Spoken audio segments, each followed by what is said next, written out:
Halo semuanya, di video kali ini saya akan menjelaskan tentang Monte Carlo Simulation, khususnya bagaimana metode ini digunakan untuk memperkirakan waktu penyelesaian sebuah proyek.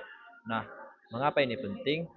Eh, karena dalam dunia nyata, pengerjaan sebuah proyek itu, waktu penyelesaiannya itu seringkali tidak pasti. Banyak faktor yang bisa mengubah waktu penyelesaian proyek tersebut. Nah, sebelum kita mulai, saya akan menjelaskan terlebih dahulu apa itu Monte Carlo Simulation.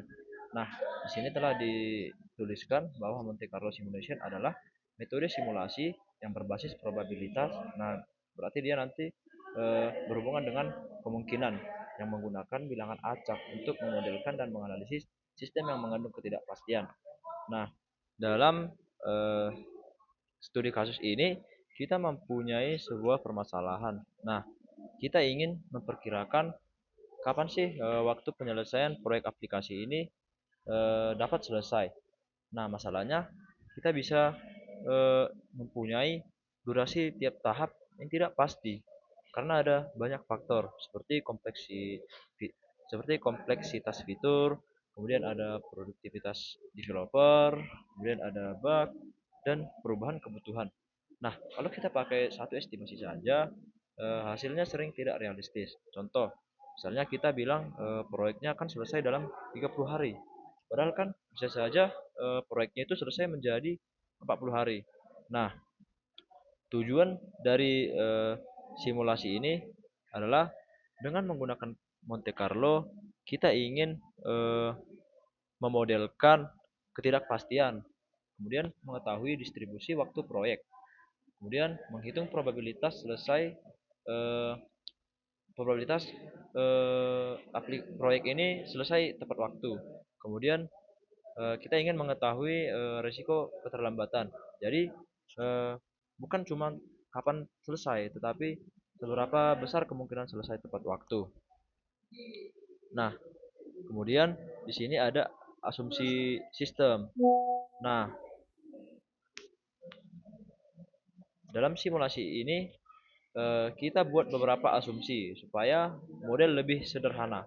Nah, dalam simulasi ini kita akan membuat eh, beberapa tahapan supaya model simulasi kita itu lebih sederhana. Nah, kita akan membuat eh, analisis, desain, implementasi, pengujian, dan deployment.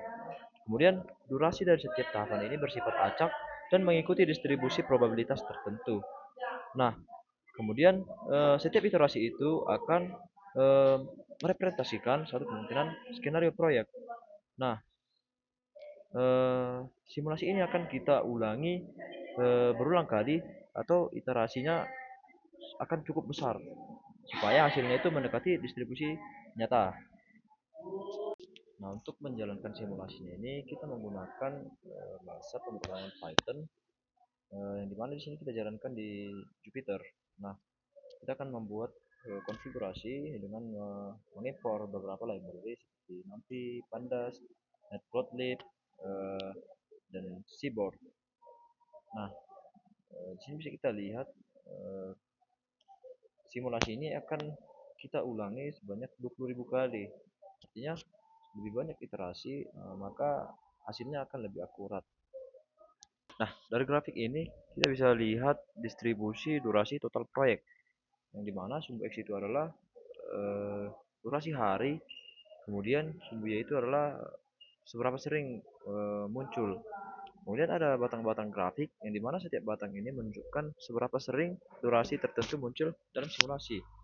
Dan bisa kita lihat puncak grafiknya itu atau bagian paling tinggi ada di sekitar 50 hari.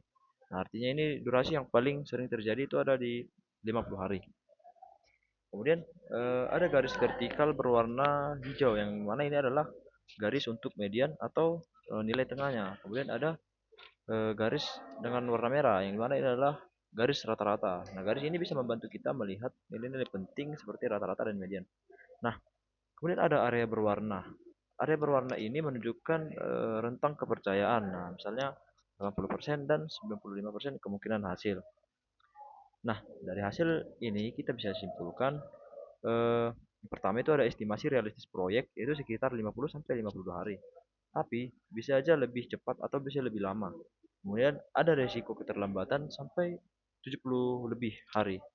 Nah, jika dibandingkan hanya menebak satu angka, simulasi Monte Carlo bisa memberikan kita gambaran yang lebih lengkap tentang kemungkinan hasil dan risiko proyek. Nah, sekianlah yang bisa saya jelaskan tentang latihan kali ini. Terima kasih.